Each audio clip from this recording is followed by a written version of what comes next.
vida aqui, começando o primeiro input, né, que é o nosso complemento aqui quinzenal da Prompt. Eu sou Bruno Moura, sou editor do Prompt, e de 15 em 15 dias eu vou trazer aqui um convidado que eu primeiro que eu respeito, porque todos os meus convidados, né, eu tenho uma admiração, respeito e estou trazendo aqui eles porque eu sei que eles vão dividir mais e contribuir mais, né, com o conhecimento da gente. E a Prompt é isso, a proposta dela é trazer o máximo de conhecimento, né, o máximo de discussões possíveis sobre inteligência artificial, ciência de dados, né, tudo que envolve hoje isso. E hoje eu estou com tô até meio eufórico aqui, né, porque o meu convidado hoje que é o Felipe, né? Eu sou fã dele, já até antes daqui a gente já tinha dito isso para ele e tal. Né? Eu sou fã do podcast que ele tem, né? Que é o Vida com IA. E trouxe ele aqui para a gente conhecer um pouco mais dele, para saber um pouco mais. E aí, Felipe, eu uso sempre uma frase que Caetano Veloso, para mim, ele foi muito feliz, né? Que ele disse que cada um sabe a dor e a delícia de ser quem é. Né? Então, eu vou deixar você se apresentar e falar um pouquinho para a gente começar o nosso papo e aí trocar essa ideia aqui hoje. Manda ver, meu irmão. Pô, para começar, muito obrigado pela apresentação aí, Bruno. É prazer estar aqui, ser o primeiro convidado do podcast. Eu vejo a newsletter, eu vejo que você compartilha lá no grupo, eu acho bem legal. Eu leio algumas, inclusive, quando eu tenho tempo, porque eu não tenho muito tempo. Mas parabéns aí por contribuir pela comunidade e muito feliz por ter sido convidado e estar aqui falando com você. E dessa vez do outro lado, né? Porque normalmente sou eu entrevistando, agora sou eu podendo falar um pouco mais sobre mim. E você pediu para eu falar um pouco sobre mim, né? Eu vou tentar falar um pouco rápido, depois você pode fazer as suas perguntas mais a fundo do que você quiser. Me chamo Felipe, tenho 27 anos, as pessoas acham que eu sou um pouco mais velho do que eu realmente sou. Eu tenho graduação na UFMG, depois eu fiz um duplo diploma na França, eu estudei na Telecom Paris e na Sorbonne. Eu fui pesquisador aqui no Brasil durante a graduação. Apesar de ter sido iniciação científica, foi uma iniciação científica um pouquinho mais profunda do que se espera de uma iniciação científica, né? Eu trabalhei 3 anos com detecção de fraude na Bolsa de Valores, eu publiquei 3 artigos na área, e foi algo bem importante para mim, porque foi o que me apresentou ciência de dados, inteligência artificial, quando eu era bem novinho, lá no terceiro período de graduação. Aí eu tive a oportunidade de ir em conferência internacional, ser revisor de conferência internacional, e aí foi bem legal, porque a revisão é double blind, né? Então você não sabe quem revisou o seu paper e você não sabe de quem você está revisando. Você só sabe se o paper for aceito depois que ele vai apresentar na conferência. Aí você só dá match, beleza, eu revisei esse paper, quem foi o autor? E por uma curiosidade do destino, eu revisei um paper de um professor meu numa conferência da Bélgica. Então não tinha nada Ué, a ver e bem Kinder Ovo, né? é.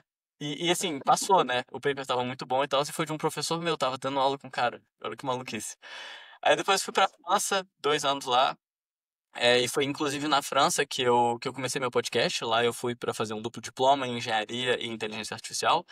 E aí no meio lá dos estudos e tal, eu falei, cara, tipo, tô aprendendo muita coisa legal aqui, tô conhecendo muita gente legal aqui, eu acho que eu preciso compartilhar esse conteúdo. E aí eu comecei o podcast lá em 2021, tá quase fazendo 4 anos, semana que vem faz 4 anos de podcast. E aí tô nessa vida de podcast, né? E não só falando sobre o conteúdo, mas eu trabalho com isso, né? Então eu fui engenheiro de IA lá na França, numa empresa chamada Cantev. Eu fui o 10º funcionário, primeiro funcionário de IA. Eu era estagiário, eu entrei como estagiário na época e eu cresci junto com a empresa para até 90 pessoas. Eu criei toda a área de inteligência artificial lá, né, os primeiros algoritmos, as primeiras pipelines, aplicar para os primeiros clientes, depois escalar isso para múltiplos clientes. Eu formei um time tanto para apply the AI, para jogar e fazer os modelos funcionarem para os clientes, quanto para pesquisa. A gente publicou paper lá na empresa também, publicou modelo na Hugging Face. E aí tem 2 meses que eu decidi voltar para o Brasil. Então, eu cansei um pouco da vida na Europa, tava me sentindo um pouco sozinho lá, sem amigos. A maior parte do pessoal que foi comigo já tinha ido embora. Paris é uma cidade bem de passagem, assim. E eu decidi voltar, tem 2 meses, agora estou trabalhando aqui na Enter, que é uma legal tech aqui no Brasil. Estou como engenheiro de IA, a empresa é bem flat, bem horizontal, então não tem muito isso de cargo, gestão, e eu acho isso bem legal, porque eu quase não programava lá, mas eu só fazia a gestão do meu time. E aqui eu tô 100% mão no código, então tá sendo bem legal voltar e fazer coisas legais, principalmente pro mercado brasileiro, né? Porque eu queria muito voltar e poder contribuir para o nosso país em vez de ficar só gerando receita para empresas de fora e tudo mais. Então esse é um pouquinho sobre mim. Que massa. Quando eu fui, eu te conheci por conta do Ilha Sob Controle, né? Que é o podcast lá da turma da Lura, do Fabrício, né? Marcos e tal. Eu me lembro que quando eu vi você falando, eu acho que fiquei muito impressionado, assim, com a facilidade que você tem, assim, de resumir, né? Temas, assuntos que são extremamente. Hoje mesmo, eu estava escrevendo um assunto difícil para, quer dizer, difícil para mim, né? Para Prompt, que é falar sobre difusão, né, por conta do lançamento, que todo mundo ficou impressionado sobre o lançamento do Gemini Diffusion, né, que é o modelo experimental que o Google lançou, né, semana passada, tá? E aí eu fui estudar, fui para poder escrever e tal, fazer, e eu sempre tento tentar quebrar os processos de tecnologia de uma forma que seja, né, o mais palpável possível, né, para que qualquer pessoa consiga ler. E eu entendo que, por mais que as pessoas tentem simplificar o processo da inteligência artificial, ela não é tão simples quanto, né, a gente entende dentro do modelo dos chats que a gente conversa, né? Por trás do funcionamento, né? A forma, né? São várias camadas de várias técnicas, né, que estão funcionando ali para poder te entregar aquele tipo de coisa. E eu fiquei muito impressionado com a sua forma de explicar as coisas, né? Principalmente quando você foi falar sobre LLM, né? Sobre toda a parte de NLP, que eu sei que você tem um conhecimento gigantesco sobre. E eu fiquei muito impressionado com aquilo. E aí, no final, eu vi que tinha o seu podcast. E aí fui lá, pluguei no seu podcast, vi que o seu podcast tinha um grupo no WhatsApp, né?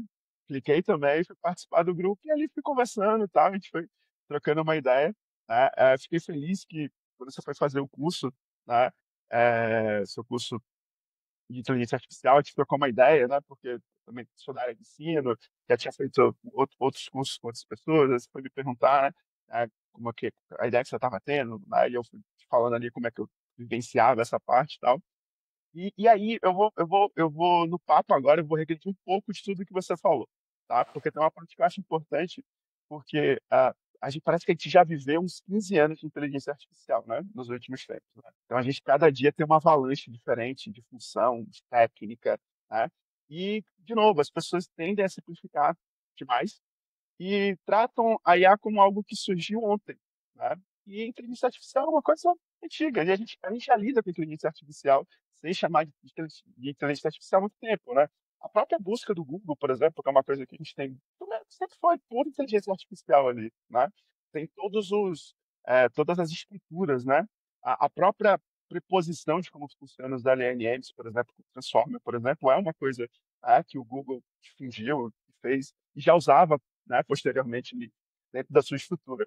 E aí, me conta uma coisa, quero saber o Felipe lá, né, de 20 anos, que entrou na faculdade e tal, como é que ele foi se embreando, né, e você se formou há quanto tempo? Uns 4, 5 anos atrás, 6 anos atrás? Cara, as minhas formações são meio esquisitas, né? Porque eu formei na França, só que eu só pude pegar meu diploma depois de voltar para o UFMG.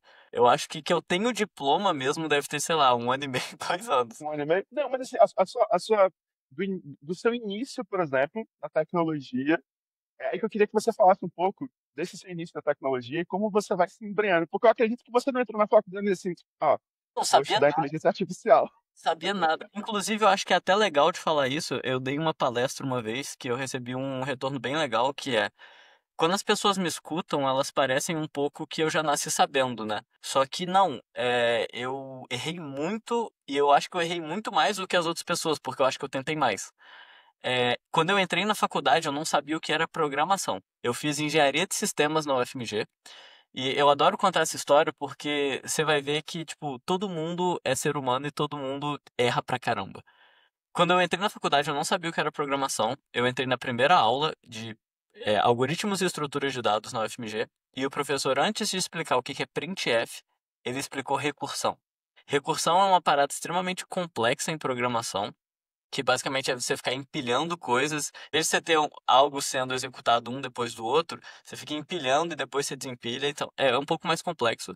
E eu não entendi nada, absolutamente nada. E aí, um mês depois, o professor passa o primeiro trabalho prático. E eu ainda não sabia muito bem o que que é um for, porque ele não explicou isso muito bem. Ele pulou essa parte, porque para ele era muito fácil. E aí, o trabalho prático era fazer uma calculadora de números complexos que lê o input a partir de uma string. Então, além de ter que implementar uma calculadora de números complexos, que não é tão simples, eu tinha que tratar a entrada de um número complexo. Isso tudo em C. Ou seja, não sabia fazer absolutamente nada. Eu fiquei desesperado, eu liguei pra minha mãe e falei assim, mãe do céu, esse trem não é pra mim não, esse trem é difícil demais. Ela falou assim, Errei rude, errei feio. errei demais. Aí ela falou assim, meu filho, o que que você vai fazer? Porque eu não posso te ajudar não, eu sou o primeiro engenheiro da minha família, ninguém na minha família fez engenharia, ninguém sabe programar, não tinha ninguém pra me ajudar. E aí, o que que ela falou? Meu filho, vai achar um professor particular, eu pago, e aí pede pra ele te ajudar. Aí eu achei um cara. Esse cara, ele me ajudou a fazer o trabalho. E quando eu falo me ajudou a fazer o trabalho, é tipo, esse cara, ele fez tudo pra mim. Só que eu dei muita sorte. Porque ele fez, tava rodando e tal, mas não tava funcionando. E aí eu tive Ô, que. Felipe, foi o seu chat GPT da época, ele. Meu chat GPT da época. E aí eu tive que debugar. E aí eu fiquei, tipo, o que eu não fiz do trabalho, eu debuguei do trabalho que ele fez. E aí eu consegui entender exatamente tudo que ele fez.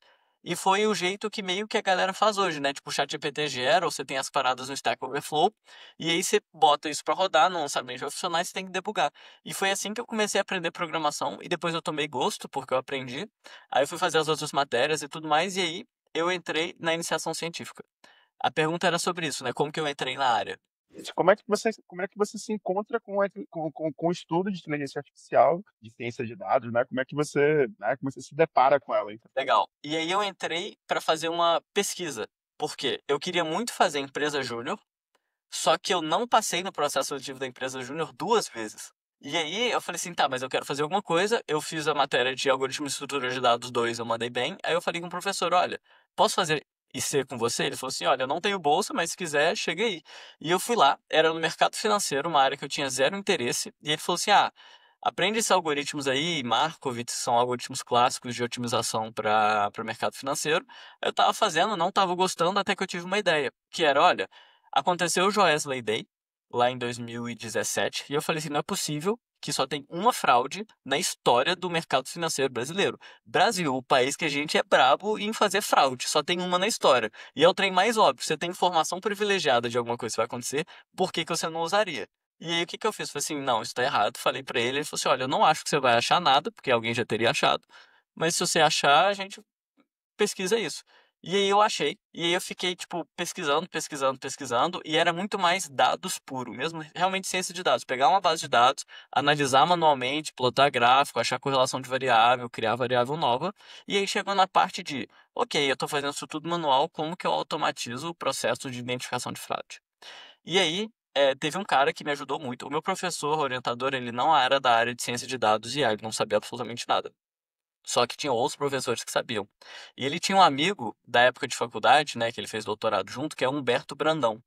E o Humberto, ele foi Kaggle Master ou Grandmaster, e aí ele escreveu o primeiro notebook para mim em R de como treinar um XGBoost com a minha base de dados. E aí, basicamente, eu ficava iterando na base de dados para tentar melhorar a entrada e a saída e tal, e aí eu rodava o XGBoost dele. Eu não sabia o que era XGBoost, e aí por ele ter feito isso para mim, eu comecei a estudar. E eu descobri os Com algoritmos. R. Oi? Com R. Em R, é. Eu comecei a fazer IA em R. E aí eu comecei a estudar, eu comecei a entender outros algoritmos de árvore, e aí eu peguei o notebook dele, e aí eu achei tutoriais no Google, né, em tipo Medium e tudo mais, o Towards Data Science, que implementavam outros. Então eu testei Random Forest, aí eu descobri o Cat Boost, o LightGBM, e eu fui testando e eu fui estudando por trás. E aí, concomitantemente a isso, na faculdade, eu comecei a ter as matérias de inteligência artificial que eu consegui puxar da computação e do mestrado da computação. E aí eu fiz a matéria de Deep Learning. E a matéria de Deep Learning eu fiquei, tipo assim, cara, apaixonado. Eu não sabia absolutamente nada. Nos TPs lá, tipo assim, cada matéria tinha 4 TPs. Cada submódulo de Deep Learning tinha 4 TPs, eu fazia tudo. Eu, tipo assim, eu engolia os trabalhos.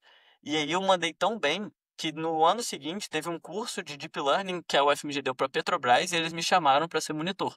E aí eram os alunos do doutorado e eu no quinto período da faculdade. E aí, como eu não, tipo assim, eu era muito menos do que todo mundo que estava lá. Eu tinha feito uma matéria e a galera trabalhava com isso, fazia pesquisa nisso.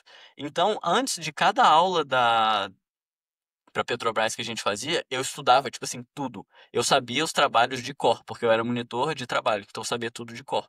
E aí, depois de fazer tantas vezes, você começa a ficar relativamente bom. E eu estudei para ensinar para os outros nessa época, né?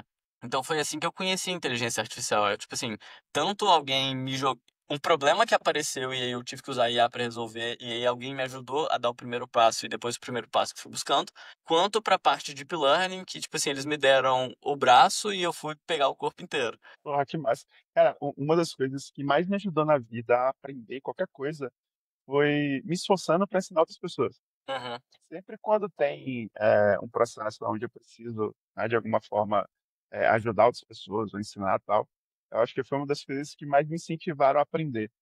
Ontem, eu sempre digo que eu sempre estou nas coisas, né? Eu já fiz várias coisas na minha vida, né? Você está com 27, eu já passei dos 40 no tempo, né? Então, eu já fui algumas coisas na minha vida, né? E eu sempre digo que eu sempre estou fazendo algo, né? Eu não sou aquilo. A única coisa que eu sou na vida é pai e nerd, né? legal. E eu sempre e ontem me fizeram essa pergunta ontem, né, do que era ser nerd, né? Uma das coisas que eu sempre falo para as pessoas é que nerd sempre é esse cara que tem vontade de aprender, né? De vontade de aprender qualquer coisa, né? Porque o que às vezes a gente tem como nerd, por exemplo, são os robismos, né? Gostar de cultura pop e tal, é sempre uma ânsia de aprendizado, né? De mundos que você conhece, que você se encanta. Não sei se você gosta de Senhor dos Anéis, por exemplo, mas eu sou muito apaixonado e eu sou apaixonado por aquele mundo. E aí descobri que um cara que era um filólogo maluco construiu tudo aquilo para ele construir línguas, porque ele era apaixonado por línguas, né? Tolkien era apaixonado por línguas, né? E esse lance de você se desafiar a aprender algo para para poder ensinar as pessoas ajuda e vai criando, né? Eu fui professor do Senai durante um tempo, né? E eu me lembro que eu sempre tinha essa coisa assim, pô, se alguém fizer uma pergunta e eu não souber, né? E aí eu tinha um coordenador pedagógico que ele falava assim, bicho, a única coisa que você não pode fazer é enganar as pessoas. Não saber tá tudo bem, porque não saber é algo comum, normal. Agora, se você inventar algo, ou se você disser que você vai resolver um problema e não resolve o problema, aí isso é um problema para as pessoas. Tá? Mas esse Habilidade intelectual, né? De saber o que você sabe, poder transmitir informação e o que você não sabe, falar, cara, eu não sei, me dá um tempinho, vou pesquisar e aí eu posso te responder. exatamente. E aí, monitor, iniciação científica, como sair daqui e vai parar na Sorbonne? Com esse conhecimento de deep learning no braço, te levou para lá. Então, sim e não, porque eu fui para a França fazer um duplo diploma que ele era 100% baseado em nota da faculdade. Então eu tinha notas altas, e aí eu apliquei para o duplo diploma, eu já tinha começado a estudar francês. Uma coisa sobre mim, se eu quero uma coisa, tudo que depende de mim, eu vou fazer. Então, cara, tinha um processo seletivo e tinha algumas coisas bem claras lá. Eu tinha que ter uma nota bem alta, eu tinha que ter projetos extracurriculares para me ajudar. E aí eu tinha que agradar o pessoal do outro lado e eles gostarem de mim e me passar. Essas duas primeiras eu controlo 100%. Então, se eu tinha que ter nota acima de 80, eu ia ter uma média acima de 80. Se eu tinha que fazer projeto de extensão, eu fiz vários projetos de extensão. Francês era um diferencial, eu fiz francês. E aí, beleza, agora eu tô na entrevista, vou fazer meu melhor, mas tudo que dependia de mim eu fiz. E aí eu consegui passar. E aí foram 2 anos de duplo diploma, eu fui primeiro para Telecom, né? Isso é uma coisa engraçada, porque quando a gente fala Sorbonne aqui no Brasil, o pessoal, nossa, que faculdade foda. Só que a Telecom é bem mais forte do que a Sorbonne lá dentro, né? Que é a terceira ou quarta melhor escola de engenharia da França. Mas enfim, aí eu fui para França, fiz esse duplo diploma de 2 anos. Lá era muito mais focado em matemática. A engenharia francesa ela é muito baseada em matemática e a engenharia brasileira é muito focada em aplicação, né? Então eu vejo elas bem complementares e isso foi muito bom para mim, porque lá na França eu aprendi os teoremas e provas matemáticas e raciocínio matemático, e aqui no Brasil eu aprendi a aplicar isso tudo, né? E é Ô, engraçado. Felipe, Uhum. já começa essa diferença na hora que você vai aprender a contar em francês, né? Você tem que É, fazer uma multiplicação para poder contar, né? O 70 é 60 mais 10, o 80 é 4 vezes 20, o 90 é 4 vezes 20 mais 10. E aí quando você escala isso pra falar, tipo, fazer contas mais complexas, nossa senhora. Eu nunca fiz conta em francês de cabeça, eu sempre faço em inglês ou português. Mas aí eu tava lá, fiz telecom primeiro ano, aí no segundo ano eu pude fazer um outro duplo diploma, aí eu fiz o segundo ano na Sorbonne. E aí é obrigado a fazer um estágio de fim de estudos lá, e eu fiz esse estágio de fim de estudos na Cantev, que foi onde eu trabalhei por 3 anos e construí a maior parte da minha carreira em IA. E aí o que acontece? Aí você sai da academia, aprendendo, tendo que se desenvolver em áreas que você não tinha tanto desenvolvimento assim, né? Programação, conceitos, né, diretos ligados à área de inteligência artificial, matemática e tal. E aí como é que é essa transição? Você, cara, pô, estudante, fez sua iniciação científica, conseguiu uma formação em outro país e aí vai para uma empresa, né?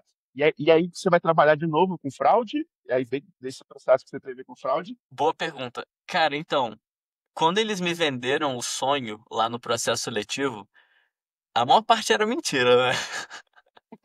Tipo assim, eles chegaram, inclusive esse era o meu pitch para contratar as pessoas lá na empresa, né? Eu fiz muito recrutamento, eu já entrevistei mais de 200 pessoas lá na empresa. E quando eles me entrevistaram, eles falaram: "Cara, a gente é uma empresa de deep tech, a gente aqui tem IA pra caramba, o nosso produto é baseado em IA, olha só o que que a gente faz e tal". Quando eu cheguei lá, cara, não tinha absolutamente nada. Pra não falar que não tinha nada, eles tinham uma random forest pra fazer classificação de sentimento. Isso nem é bom, tipo, isso nem vai funcionar tão bem, tá ligado? E era o que os caras tinham. Então quando eu cheguei lá, eu falei assim: "Eita porra, deu ruim". E aí tinha um pouco de temas de fraude para ser Mas trabalhado. deixa eu te interromper, aí você se deparou com isso. Aí pra você foi o quê? Foi tipo, ó, não tem nada, parte de diversão, vou inventar um monte de, vou dar uma de professor Pardal aqui, eu vou poder testar um monte de coisa, ou você disse, puta, me lerei, vou ter que aqui Foi um tirar pouco, leite de pedra, entendeu? foi um pouco dos dois. Primeiro, eu dei muita sorte pela conjuntura atual da empresa, porque o lead de data science tinha saído e aí chegou que, tipo, existia uma coisa que poderia ser relevante. O que que a Candev fazia? É, automatizar o processo de reembolso para a seguradora de saúde. Isso não era a tese exatamente na época, mas era: vamos trabalhar com seguro-saúde, vamos tentar achar o product market fit aqui, o que eles realmente estão precisando. Tinha muito pivotagem na época, né? A gente sabia que queria trabalhar com seguradora de saúde, mas não sabia exatamente o que. E aí uma das coisas que possivelmente a gente podia trabalhar era processamento de documento para automatizar o recebimento desses documentos e colocar as informações no sistema. Isso poderia ser O sistema, relevante e o basicamente a sistema, gente. Uhum. desculpa, o sistema você tinha que pegar esses documentos todos, processar eles e provar que aquele valor que precisava ser ressarcido, ele estava de acordo com aqueles documentos apresentados. Se eram verdadeiros, falsos, algo assim. Fez um passo muito mais incipiente, assim. Isso poderia ser uma possível aplicação. Para a seguradora de saúde é um pouco mais complexo do que isso. Na verdade, para praticamente tudo é um pouco mais complexo do que só verificar se uma coisa existe, porque a gente tinha que processar as apólices de seguro, e aí cada apólice de seguro tem um tipo de regra. Então a gente consegue dividir em duas partes, né? Você tem a parte de processamento de documento, que é: a pessoa está me pedindo aqui reembolso de N coisas. Eu preciso de pegar esses documentos, extrair todas as informações dele e botar no sistema para eu saber o que que essa pessoa está pedindo. E depois que eu tenho essas informações no sistema, eu vou verificar se isso está batendo com as regras da apólice de seguro da pessoa. Então são dois problemas diferentes que um alimenta o outro. Inclusive, num ponto de vista de produto, eles realmente são diferentes porque eu consigo vender eles separadamente, né? Então, assim, eu consigo vender um produto que ele apenas extrai as informações e substitui a pessoa que está lá colocando as informações no sistema, e aí depois eu vou ter um médico ou uma pessoa da seguradora que vai verificar as regras. Como eu também consigo só automatizar a segunda parte, né? Eu consigo ter pessoas que vão manualmente colocar os dados no sistema, mas dado que esses dados já estão no sistema, eu consigo verificar se a pessoa tem direito ou não ao reembolso. Mas nada disso era conhecido na época, né? Isso aí a gente aprendeu com o tempo desenvolvendo o produto. E aí quando eu cheguei lá, meio que eles faziam várias coisas para ver o que que era, e surgiu um desses problemas que era o CR. né? Eu tenho documentos aqui que não estão digitalizados, então não tem acesso ao texto e eu preciso de extrair as informações. Vamos, Felipe, tenta fazer umas paradas aí. E eles tinham o Tesseract na época, que é um modelo da Google, sabe, de 2005, era um trem horroroso. E em 3 dias, eu criei um dataset interno para verificar o quão bem a gente estava, e em 3 dias eu pesquisei o estado da arte para ver o que que tinha, testei dois, três algoritmos, e a métrica da área é Character Error Rate, né, que é o erro de caractere. E aí, basicamente, a gente diminuiu de 25% para 6%. Eu não fiz nada além de usar o algoritmo B em vez do algoritmo A. Só que em todo o tempo que a empresa existia, ninguém procurou quais eram os algoritmos que funcionavam melhor. E aí, como a galera viu, caraca, esse menino ele falou que queria trabalhar com IA, ele tem esse podcast aí, e ele fez os treinos acontecer. Se pá que ele é bom mesmo, vamos deixar ele fazer. E aí, literalmente, me deixaram fazer o que eu quisesse fazer, e 2, 3 semanas depois eu apareci com uma solução completa de documento para informação extraída. Porque quando a gente fala de processamento de documentos, você tem uma cadeia de algoritmos que se alimentam para você conseguir extrair. Então, primeiro você tem o OCR, que transcreve a imagem, depois você tem extração de tabelas, tem extração de checkbox, você tem extração de entidades nomeadas, né? Então, eu gostaria de saber quem é o paciente, quem é o médico, qual que é a data, qual que é o valor. Os documentos não deveriam ser padronizados, né? Porque o lance também de você fazer CR, quando você tem tudo padronizado, até te ajuda, né? Você conseguir fazer essa extração. Mas quando você tem vários documentos que você precisa, sei lá, a posição de uma numeração que ficava em cima, agora está embaixo. Aí você tem uma série de outros, isso vai dificultando cada vez mais o processo. Você deve ter encontrado isso de roda, né? Sim, e aí, tipo, por isso que é uma pipeline, realmente. Então, assim, você não tem uma regex que extrai a informação. Você tem algoritmos que aprendem para esse tipo de documento, quais informações têm que ser extraídas, e aí você treina os algoritmos para fazer isso. E aí, depois de 2, 3 semanas, eu cheguei com uma solução end-to-end, assim, que, tipo, olha, a entrada é essa imagem aqui e a saída são as informações exatas que precisa de ser feito. E aí, depois que eu fiz isso, a galera falou: Caraca, eu acho que esse aí vai ser nosso produto principal. E aí, alguns meses depois, a gente vendeu para dois clientes, um focado em fraude e o outro focado em processamento de documento. E aí, depois que a gente vendeu para esse cliente focado em processamento de documento, isso virou um produto oficial da empresa e eu comecei a desenvolver esse produto. Para o primeiro cliente, eu desenvolvi tudo sozinho, mas aí depois que a gente começou a vender para outros clientes, eu comecei a ter um time. E aí foi bem legal, porque como eu escrevi o código do zero e eu era meio que o owner do código, eu refatorei ele inteiro 5 vezes. E Caramba. aí, o primeiro código era um notebook. Depois desse notebook, eu passei para funções em Python, em script que rodava.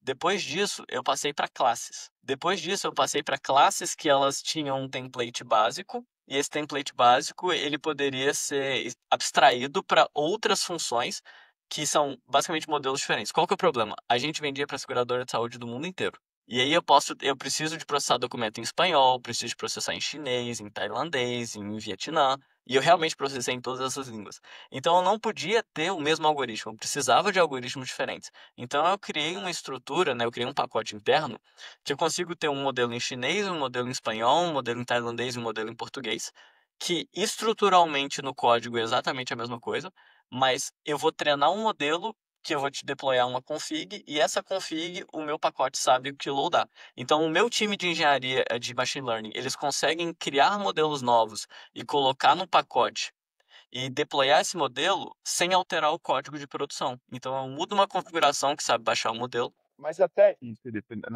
nesse desenvolvimento, né? Que você conseguiu achar uma solução que fizesse a extração da CR, e aí para esses processamentos, o que que tinha de camada ali? Você já utilizava, por exemplo, existia, sei lá, um batch da vida, ou você já tinha, ou só era puro NLP, o que que tinha ali do que hoje, por exemplo, esquenta as nossas conversas de IA que estava mais próximo, do que você já usava, por exemplo? Legal. Quando a gente está falando de documento, a gente fala de um processo multimodal, né?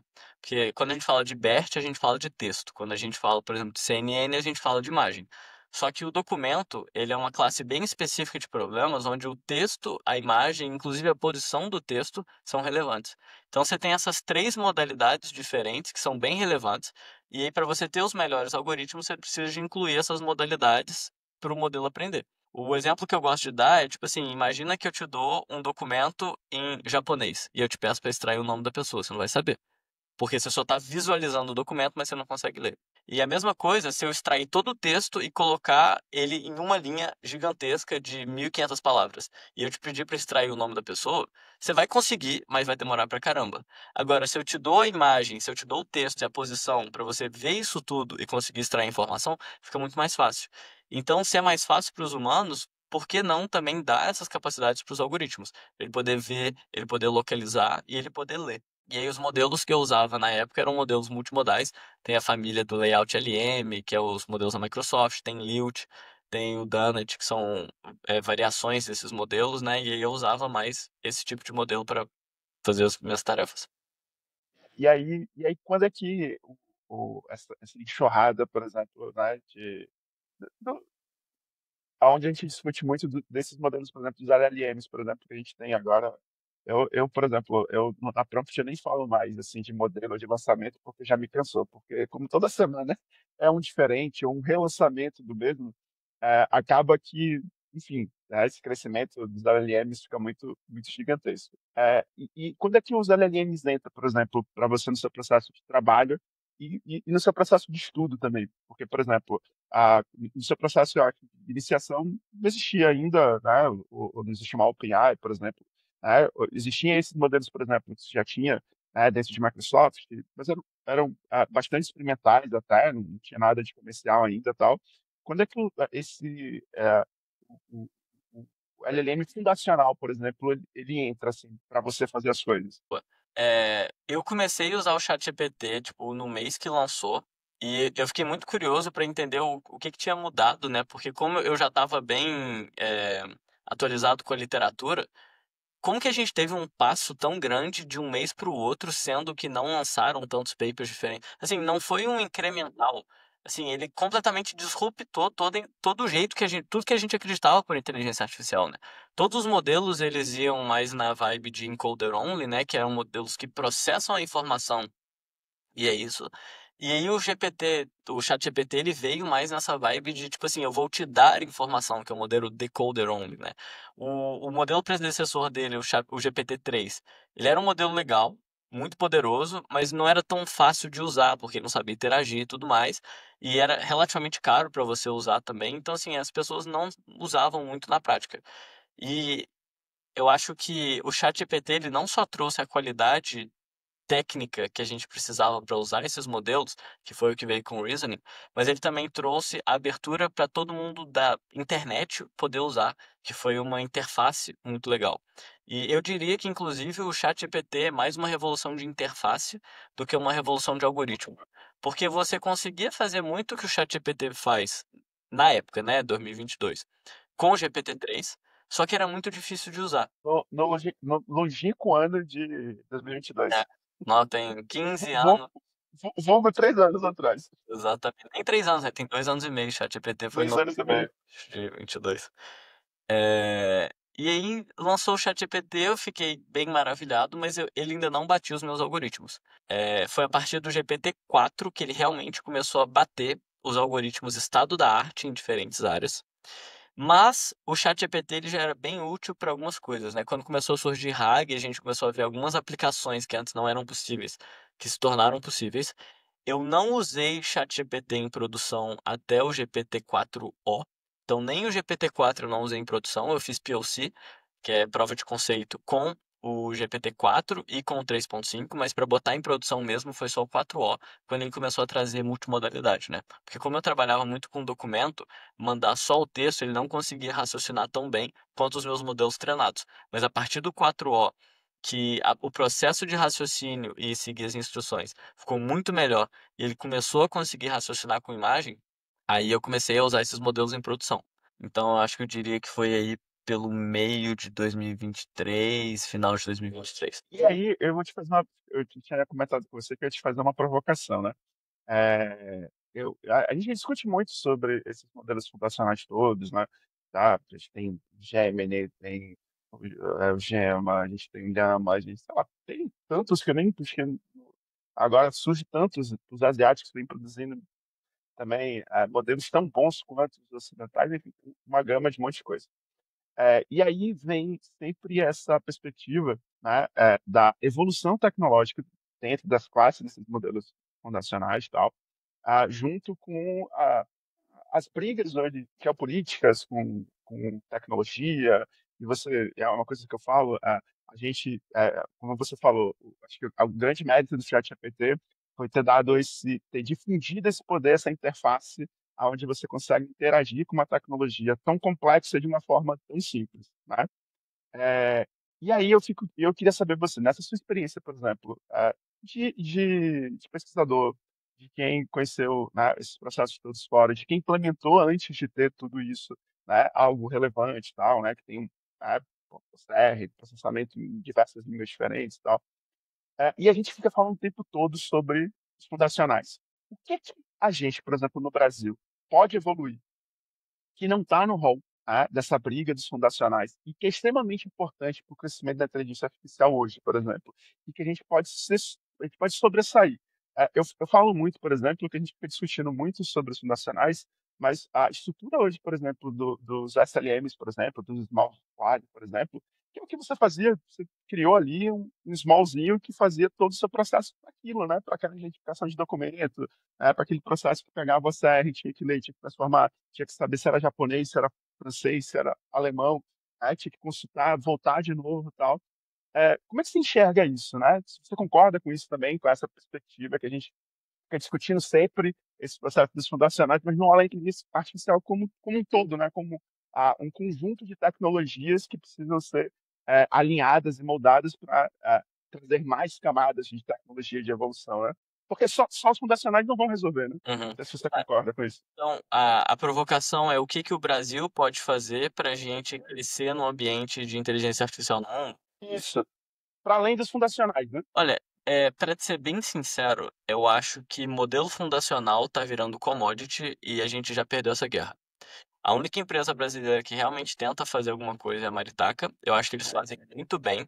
E, inclusive, eu sou amigo do Hugo, sou muito fã do trabalho que eles fazem. Mas eu acho que Vou, tra- essa. vou, tra- vou trazer ele aqui. Ele tá lá no grupo, eu vou trazer ele aqui para Nossa, conversar com ele. ele é muito didático. Eu adoro o Hugo. Enfim, Eu acho massa. Eu acho massa. eu acho que a gente já perdeu um pouco essa guerra. E você pode até fazer essa provocação com ele, ver o que, que ele tem a dizer. Acho que ele não pode falar nada. Que a gente já perdeu essa guerra, porque ele trabalha numa empresa que tenta fazer. Com cer- com Mas certeza. um exemplo que eu acho que é bem emblemático de por que que a gente já perdeu essa guerra é que teve um paper bem legal, inclusive da Maritaka, falando sobre o novo exame da OAB e qual modelo performou melhor. E aí você tem a Sensacional. Maritaka, que é uma empresa brasileira, que, cara, o objetivo de vida deles é fazer o melhor modelo de LLM para o Brasil.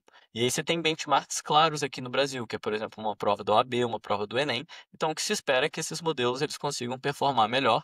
Para isso, porque eles foram treinados com documentos brasileiros, para fazer raciocínio com dados brasileiros. E aí você tem uma própria pesquisa da Maritaka que mostra que o melhor modelo para a OAB brasileira é o Claude. E se você for lá na Antrop, eles nem sabem que o Brasil tem uma prova de direito e eles nunca ouviram É, falar a prova OAB na vida. E mesmo assim, eles conseguiram ser o melhor modelo. Então, assim, o modelo da Baritag é muito legal. Eu acho incrível a gente ter modelos brasileiros e eu acho que tem que continuar tendo mesmo, tem que ter mais incentivo, tem que ter mais dinheiro do governo para botar GPU para eles treinarem, para quem sabe em algum momento eles chegarem nessa commodity, que é um modelo brasileiro bem menor que funciona com a mesma performance dos modelos do exterior. Até porque vai chegar um momento que isso vai virar risco de Estado, né? Porque a produtividade está aumentando tanto com inteligência artificial que se em algum momento os Estados Unidos fala, beleza, ninguém mais pode usar os meus modelos americanos aqui. Eu vou dar US$ 1 trilhão para cada empresa e esses modelos agora são americanos, ninguém nunca mais pode usar. E aí com isso os Estados Unidos ganham muito mais produtividade que os outros países e a gente tem que partir do zero e falar, beleza, tem que treinar agora. Não, já tem que existir.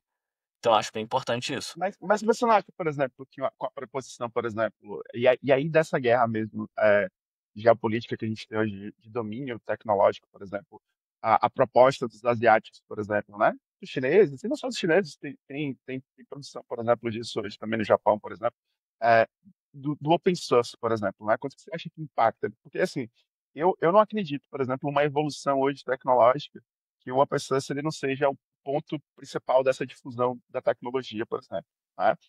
Pela própria velocidade, né? O próprio crescimento. Aí você não acha, por exemplo, que essa coisa, os americanos podem fazer isso, né? Toma aqui, tranca, como estão fazendo com os próprios GPUs, né? NVIDIA, não vende para ninguém, ou só vende aqui a conta gotas da forma que eu quero e tal. Mas, por exemplo, você concorda que o Open Source ele ajuda também nessa quebra, por exemplo, nesse processo? Ou... Beleza? Com certeza absoluta.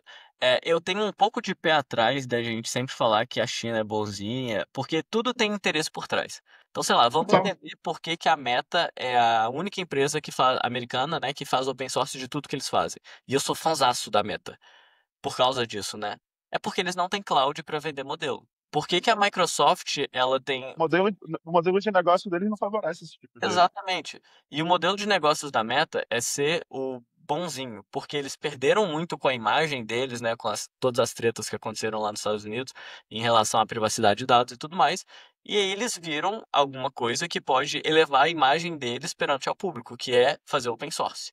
E para eles, ter esses modelos privados ou não, não muda nada, porque o TikTok não vai pegar o modelo da Llama e aplicar lá, tipo assim, sei lá, eles vão usar na Meta e vai ajudar o produto deles. Eles não vendem IA, eles usam o IA para melhorar o produto deles. Ao mesmo tempo, você tem a OpenAI, que ela é literalmente uma empresa que vende IA.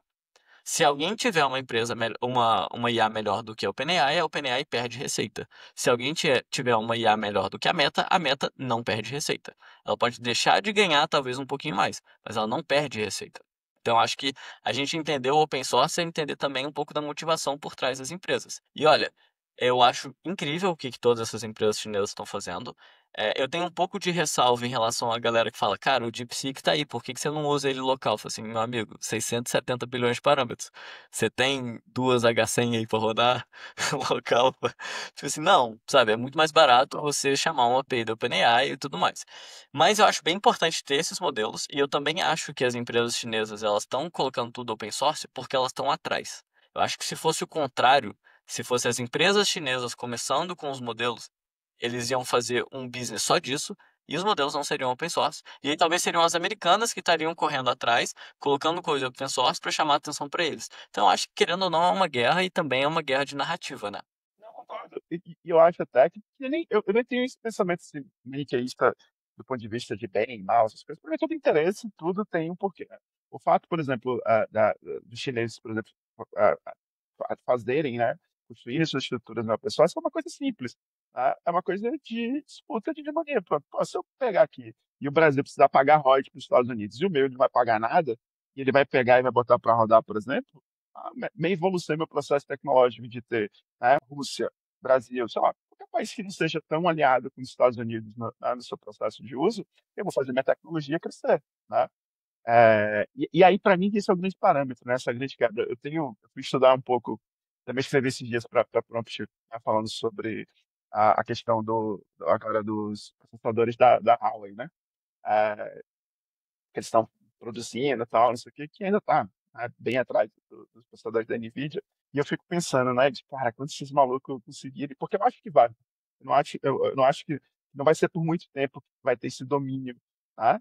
É, do hardware, por exemplo, ou até mesmo do avanço e da quebra do software, né, de começar, como a gente tem alguns testes agora com novos modelos, né, que eles vêm se desvencilhando desse processo, né, de alto processamento e tal, de coisas menores, e dessas coisas também que eu estava comentando. Né? Eu acho que, principalmente com essa proposta dos agentes, né, da IA agêntica, por exemplo, ela ser esse próximo passo de evolução da gente, ele vai ser sempre algo orquestrado, né? Então eu vou ter pequenos modelos trabalhando de um jeito e que não vai precisar, né, de tanto processamento, um modelo maior orquestrando ou um modelo médio orquestrando, né? E aí por conta da necessidade de evolução, e aí a gente que brasileiro sabe fazer muito bem, né? Gambiarra, a gente se dá muito bem em fazer, que eu acho que a gente vai se dar bem. Mas eu acho que o processo de você ter mais volumes, por exemplo, com o processo de open source, ele te dá essa vazão, né?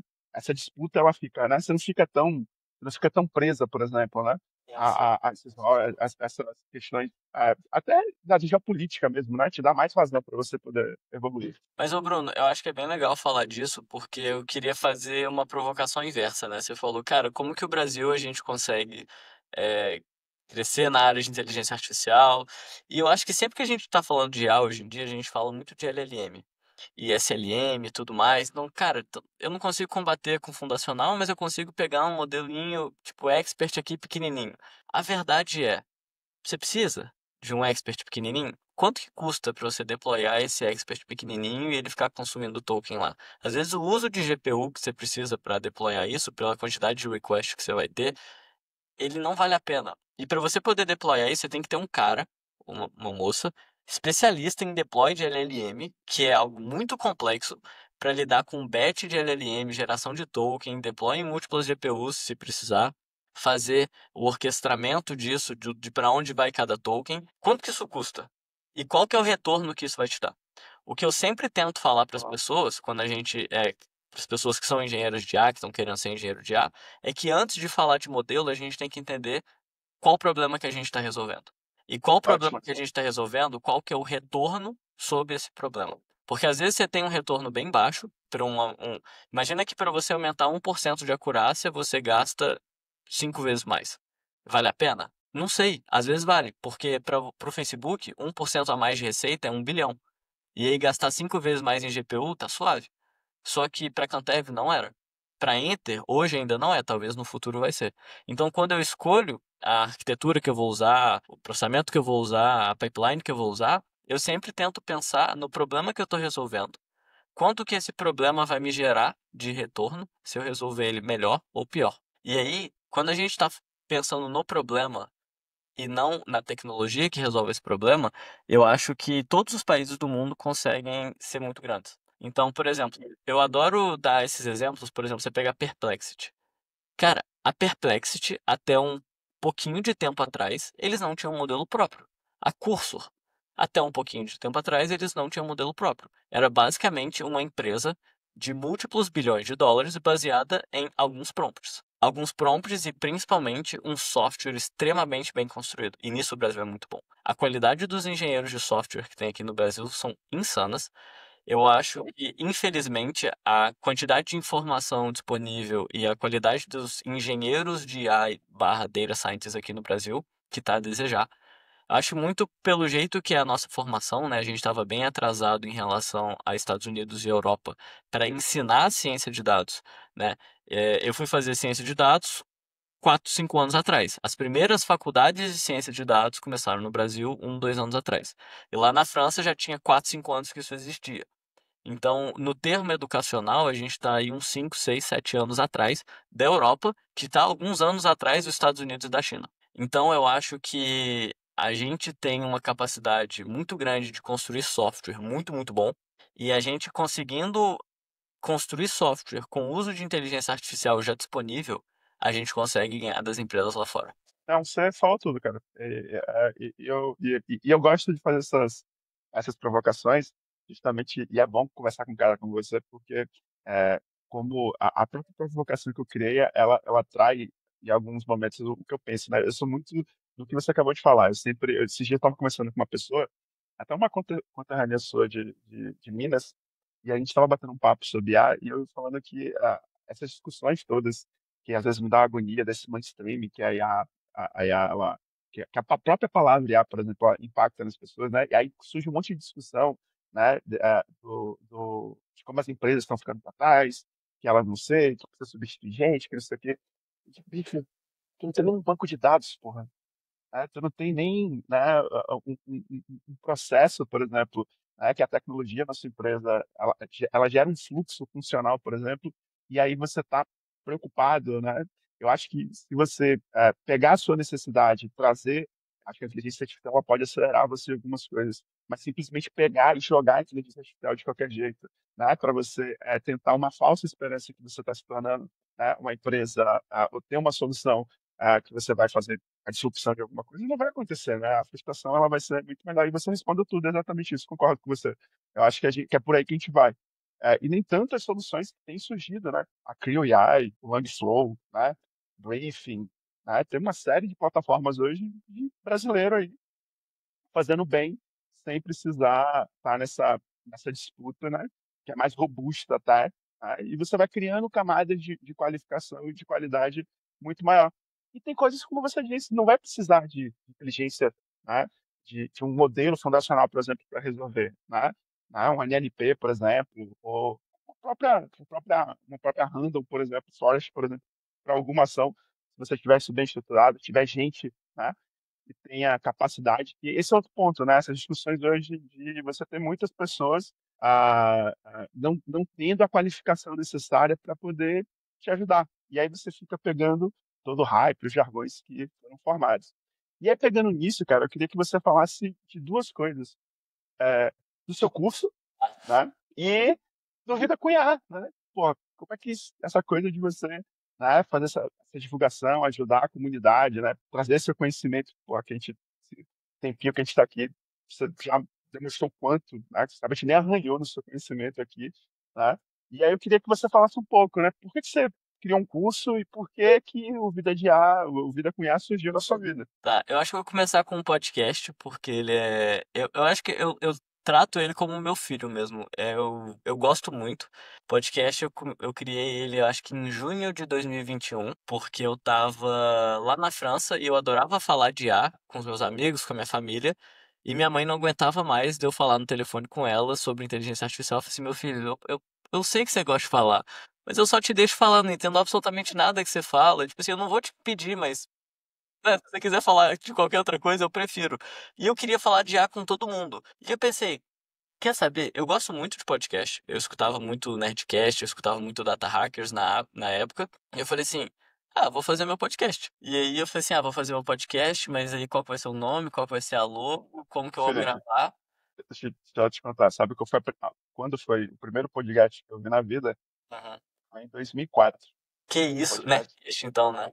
Não, o Nerdcast é de 2006 ou 2007, se eu não me engano. O Nerdcast eu fui ouvir já pela quinta ou sexta episódio. Ah, tá. Mas o primeiro que eu vi era de uns caras. Eu vivia muito é, eu trabalhava com informática pública, e então eu vivia muito no meio de software livre. E aí teve uns caras que fizeram um podcast chamado The Linux. Ele era distribuído num feed RSS, numa gravação muito tosca, muito ruim, mas foi a primeira vez que eu vi um podcast. Que Foi legal. em 2004, É 2004, eu tinha 7 anos. 7 anos. É. E aí, e aí eu falei assim, vou começar a gravar. Aí teve algum dia que eu acho que eu tinha voltado da academia e eu tava com um hype relativamente alto. Eu peguei o telefone, botei pra gravar e gravei o primeiro episódio, que era o meu projeto de pesquisa, né, sobre detecção de fraude, sem nenhum roteiro, sem nada. Não editei, eu só postei lá. Falei assim, quem quiser escutar, escuta. E aí, por eu falei que eu sou muito motivado e empenhado nas coisas que eu quero, eu falei assim, cara, eu tô gravando isso pra mim. Eu não tô nem aí com a audiência, até porque eu sou péssimo pra divulgar as minhas coisas, né? Assim, eu sou horrível pra divulgar as minhas coisas. E eu falei assim, eu vou gravar porque eu quero, porque eu gosto, e aí eu vou gravar até quando eu quiser. Eu gravei primeiro, segundo, terceiro. E aí, como eu tava morando na França, eu gravava em português. Os meus amigos franceses e internacionais descobriram. Eu tava gravando um podcast e falaram, cara, você tem que gravar pra gente escutar também. Grava em francês. Eu falei assim, velho, pô, duas línguas, não sei o quê. E aí mais gente veio me falar. Eu falei assim, tá bom, então eu vou gravar, mas vou gravar em inglês. Porque tinha muita gente que não falava francês lá. E aí eu também comecei o podcast em inglês, chamava Life with AI. E eu gravei 99 episódios nas duas línguas. Caçamba, E não aí sabia não. tem. Você não conhecia o episódio, o podcast em Não, inglês? Tem 99 episódios desse trem em inglês, que é exatamente a mesma coisa em português, mas gravado em inglês. E aí eu decidi parar especificamente no 99, porque para não ter o episódio 100 e eu parar de gravar, porque era muito trampo gravar em duas línguas, editar em duas línguas, e no primeiro ano eu fiz a façanha de gravar 54 episódios sem errar uma semana nas duas línguas. Eu ia viajar, eu gravava 3 episódios de gaveta para eu poder viajar e postar, e aí 3 vezes 2, porque é nas duas línguas, e aí quando era entrevista, não existia Eleven Labs, eu entrevistava numa língua, fazia um resumo e falava na outra língua. Então, assim, era muito trampo. Mas foi muito bom, porque tudo que eu sei em IA é por causa desse podcast. Assim, tem a parte de antes e tal, mas o meu conhecimento hoje de IA, ele é por causa do podcast. Porque eu tinha que ler os artigos, eu tinha que entender para explicar. E era muito engraçado, porque tinha alguns episódios de mais complexos, né? Porque o podcast é bem técnico. Então, eu pego um paper e explico o paper. E aí, o grande problema de fazer isso é porque chegava no meio do episódio e eu via, caraca, eu tô falando uma bando de besteira aqui, eu não tenho a menor ideia de como é que esse paper funciona. E eu tinha que parar de gravar, reler o paper, refazer um resumo e gravar. E ao longo do tempo eu fui ficando bom nisso, fui ficando bom em ler paper, eu conhecia a literatura inteira com a palma da minha mão.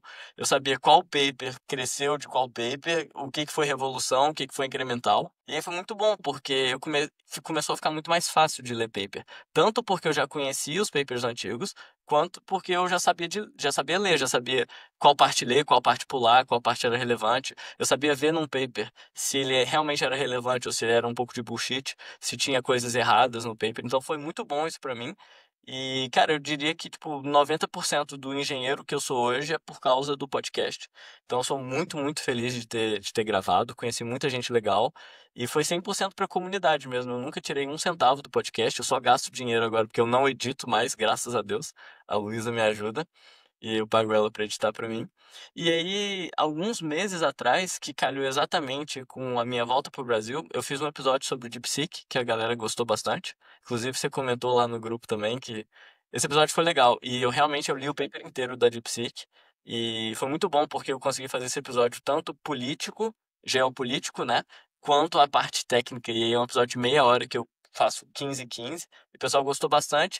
E aí lá no grupo do WhatsApp, o pessoal falou, cara, faz no YouTube. Tipo, o episódio ficou tão bom, mas eu gostaria de entender mais, porque é muito difícil explicar coisa técnica com áudio, Um sem. áudio só. Ah. E eu tenho que me desdobrar para ficar explicando o conceito técnico de uma forma lúdica, às vezes falando de matemática sem E foi- ficar uma parada maçante. Acho que foi semana passada que eu fiz uma provocação com você, mas você devia estar ocupado, não deve ter visto. Eu achei umas aulas de Harvard, ou Yale, sei lá, de um cara explicando a machine learning, por exemplo, com perspectiva de física. E aí ele usa uma coisa que é meio tosca, mas que eu achei interessante, é que ele usa uma solução de um quadro na frente dele, assim, né, digital, onde ele vai fazendo. E o cara, eu achei muito doido. Apesar de não entender nada, assim, porque ele tá fazendo muita correlação em física que eu não entendo, obviamente, mas eu achei muito bom. E até te marquei para você. Cara, olha que solução interessante aqui, né? Você vai falar um pouco de física lá no curso. É óbvio que eu tava fazendo uma brincadeira ali com você, porque é um negócio muito fora da caixinha, assim, entendeu? Eu não sou tão bom em física, não. Acho que eu seria péssimo para isso. Mas. Aí, só voltando na história, então eu o pessoal falou, cara, faz um episódio no YouTube. Eu falei, velho, YouTube é muito trampo. Assim, gravar podcast é suave, eu tô em casa, sem camisa, tranquilo, às vezes, sei lá, deitado na cadeira, eu boto pra gravar e gravo. YouTube eu tenho que ter um cenário, eu tenho que ter um microfone melhor, tem que ter uma mesa digitalizadora. E sabe qual que é o maior problema? É que se eu gravar um episódio de Psique, ninguém vai entender nada. Porque eu vou abrir lá a fórmula do GRPO, aí eu vou explicar a fórmula do PPO e falar assim, beleza, isso aqui é como que a gente otimiza um reinforcement learning. Agora, essa é a diferença pro da DeepSeek. Eu demorei ano para entender reinforcement learning. Eu não ia conseguir, em 30 minutos, explicar tanto a base quanto o estado da arte. Eu falei assim, não dá. Aí todo mundo falou assim, cara, mas eu pago, eu pago, eu pago, tipo, faz. Eu falei assim, velho, se vocês estão querendo pagar, é melhor eu fazer um curso e ensinar para vocês do zero até chegar lá na fórmula do DeepSeek para vocês conseguirem entender. Porque vocês vão gastar dinheiro à toa. Eu vou fazer aqui e ninguém vai entender. Aí a galera falou assim, ó, velho, se você fizer um curso, melhor ainda, porque a gente aprende do zero. Eu falei assim, então tá. E aí eu fui bem estilo startup mesmo. Vocês falaram, eu pago, pode fazer o curso, eu falei, demorou. Daqui a uma semana vai ter uma aula no YouTube sobre Attention's All You Need, e aí vocês vão me dar um feedback. E aí eu soltei a aula lá, aí o pessoal assistiu, me deu feedback, teve umas 70, 80 pessoas que deram feedback. Eu peguei o feedback, já apliquei no dia seguinte, então o pessoal falou, o som tá muito ruim, comprei microfone. Sua letra tá péssima, fiquei lá treinando caligrafia na mesa digitalizadora. E aí lancei o curso 2 semanas depois. Então, tipo assim, da ideia pro lançamento do curso foram 3 semanas. E eu lancei lá no Hotmart. A ideia é ser uma assinatura, porque quando eu ainda estou construindo o curso, né? Então, cada mês tem 3, 4 aulas novas, que eu vou fazendo realmente desde o início. E a minha ideia é dar toda a base que o pessoal precisa. Porque o que o pessoal fala é, curso do Andrew Ng, cara, muito legal, só que eu não consigo entender, porque ele espera que eu saiba muita coisa. E eu falei assim, isso é verdade, e o meu público é muita gente que não necessariamente é da área de exatas. Então, como que eu consigo fazer para ensinar para esse pessoal virar um engenheiro de IA e realmente trabalhar com machine learning, trabalhar com deep learning, sem eles terem feito uma faculdade de IA? E aí, o que que eu fiz é que eu dou toda a base necessária. Então, sei lá, tem uma aula sobre treinamento de rede neural, vai ter aula sobre derivada. Tem uma aula sobre espaço de embedding, vai ter aula sobre vetor, vai ter aula sobre matriz. Aí o pessoal falou, cara, eu não sei programar tão bem em Python. Aí eu fiz as aulas de programação em Python. Eu achei isso muito massa, que você até falou essa semana, né, que estava saindo É, as aulas de Python. Achei muito bom. Eu acho isso, eu acho incrível, velho. Acho essa sua proposta Cara, eu respeito muito, sou muito fã de gente que faz divulgação científica, que tem essa proposição. Como eu te falei, eu sou muito inquieto, né? Eu saio, o grupo lá do podcast, ele funciona para mim que nem o podcast funcionou para você, por exemplo, né? Você botar isso para fora, né? Então, por exemplo, eu leio muito, também tenho aprendido muito com paper, tenho lido paper mais do que qualquer outra coisa, menos às vezes não entendendo, porque tem uns conceitos matemáticos muito, às vezes, muito profundos, que eu não tenho esse conhecimento, mas eu vou tentando montar e vou fazendo, e já tenho até essa percepção que você tem, por exemplo, pô, eu já li um paper que falava de um tema X de um jeito, né, com gente que tinha muito mais referência, esse aqui tá meio esquisito, eu acho que isso aqui, né, você já começa a perceber porque às vezes é uma repetição, né, às vezes cara, mudou uma letra e já acha que é uma coisa diferente, enfim. Mas a Prompt e aqui, agora Input, por exemplo, nasce com essa mesma proposta, dividir, trazer, discutir, conversar, entendeu? Apresentar, né? Apresentar temas, apresentar pessoas, por exemplo. Pô, o que a gente está aqui conversando foi sensacional, assim, porque hoje em dia, por exemplo, se é um conceito muito novo, as pessoas às vezes não sabem como foi a construção da formação daquela pessoa, né? E às vezes, de novo, acha que é simples, é fácil. Abrir um paper só, ou ver alguma coisa, ter uma dica, ou montar um prompt e já sabe, parece que vai resolver tudo, né, com inteligência artificial sobre tudo. E aí, meu irmão, a gente já falou um bocado, né?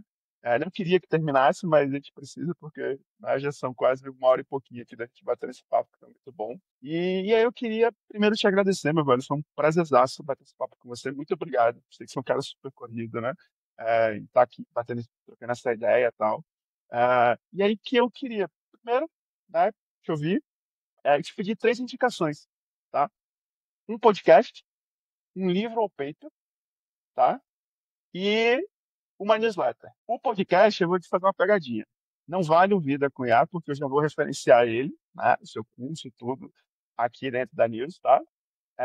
E aí, queria te agradecer de novo, te dar a palavra para você se despedir e dar essas três dicas. Fica aqui hoje, para você, se eu fosse indicar hoje para uma pessoa para começar a entender sobre inteligência artificial, né, desses três formatos, o que é que você indicaria para as pessoas? boa. Podcast com certeza é o IA sob controle. Eu escuto todos os episódios. E foi muito Ok? legal também ver o crescimento. Eu sou amigo pessoal do Fabrício, já fui para Barcelona ficar com ele. Quando ele vem pro Brasil, a gente sempre fica junto. E foi muito legal também ver o crescimento deles lá no IA sob controle, né? Tipo, no início, Era o ele. hipster, né? Oi? Dentro do hipster, e aí sair do hipster e se transformar no IA, né? E agora são maiores que o Hipsters, né? Tipo assim, é um Uhum. spin-off que virou maior do que o podcast original. E também o próprio crescimento do Fabrício, né? Que hoje manja muito de inteligência artificial. Tipo assim, ele é bem referência na área e vê o crescimento dele. No início eles me chamavam para fazer alguns episódios com eles, quando eram episódios mais técnicos. E hoje eles ainda chamam, mas eu falo, cara, eu prefiro te escutar fazendo as perguntas do que tá lá. Porque eu gosto muito de escutar. E às vezes eu acho que quando eu tô lá eu faço tanta pergunta técnica e às vezes eu quero também escutar mais sobre a vida do cara. Eu acho que eles são ótimos entrevistadores, né? Também acho. Tanto ele quanto o Marcos são incríveis. O Marcos, conheci o Marcos também pessoalmente, ele realmente tem aquela voz de locutor. Os dois são muito gente boa e eu gosto demais dele. Você acredita que por muito tempo, eu não sabia diferenciar a voz do Marcos do fundador da Lura, que não é o Guilherme, é o irmão dele, que eu esqueci agora o nome. Hã? O Paulo? O Paulo. Eu acho a voz dele muito parecida dos dois, pô. Ah, eu Eu acho acho bem muito diferente. parecida. Eu acho que É? o Marcos tem aquela Porque voz de locutor bonita.